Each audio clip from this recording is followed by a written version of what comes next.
नमस्कार। मैं राजीव वर्मा, भारतीय कम्युनिस्ट पार्टी का जिला सचिव।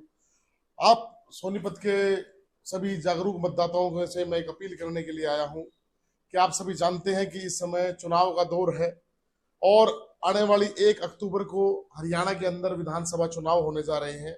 मैं अपने सभी मतदाताओं से कहना चाहता हूं कि भारतीय कम्युनिस्ट पार्टी की ओर से दलित पिछड़ा शोषित आवाज मंच से हम लोगों ने सोनीपत के अंदर जो रियल कॉज हैं, जो रियल मुद्दे हैं, उन पे हमने लगातार संघर्ष किया है।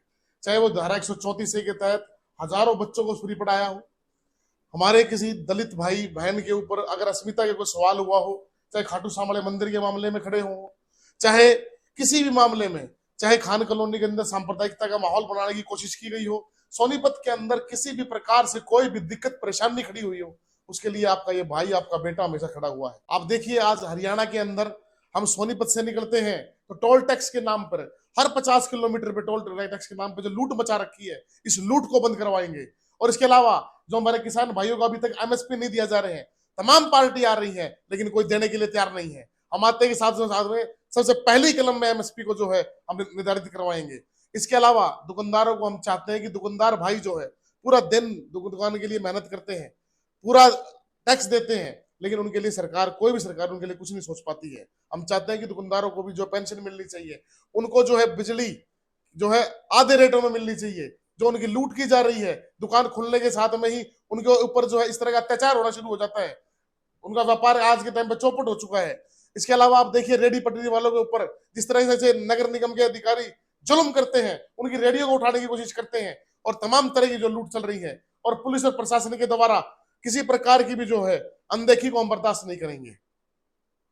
और इसके अलावा हम कहना चाहते हैं आपको कि जो हमारे खिलाड़ी हैं, हम चाहते हैं कि सोनीपत के अंदर अगर हमें विधायक बना के हमारी जनता भेजती है तो सोनीपत के लिए हर खिलाड़ी के लिए एक अलग से बजट की हम लोग तैयारी की जाएगी, ताकि हम जानते हैं कि हरियाणा के नौजवान, महिलाएं, बहनें वो इतने जुझारू हैं कि वो ओलंपिक के अंदर भी जो है लगातार गोल्ड मेडल जीत के लाएंगे।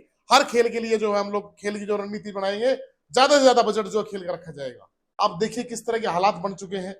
एक थोड़ी सी बारिश आते के साथ में सारे की सारा बिल्कुल सोनीपत जलमग्न हो जाता है। इतने साल के बाद भी ये व्यवस्था आज तक ठीक नहीं हो पाई।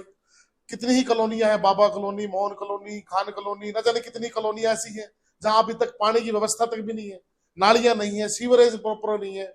और आप देखिए, इसके अलावा सोनीपत के अंदर सबसे बड़ी बात है कि शिक्षा के नाम पे इतनी बड़ी लूट है। प्राइवेट स्कूलों ने ऐसे धंधा बना रखा है कि गरीब आदमी आज अपने बच्चों को पढ़ा नहीं पा रहा है।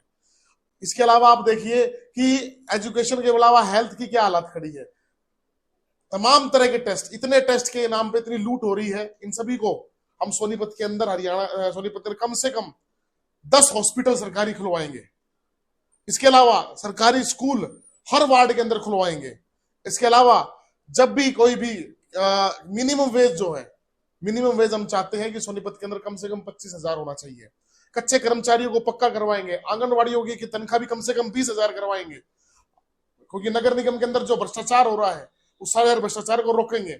और जो कच्ची कॉलोनियों के नाम पे, दीनदयाल उपाध्याय के नाम पे जो लूट बचा रखी है, कच्ची कॉलोनियों को पक्का करवाया जाएगा।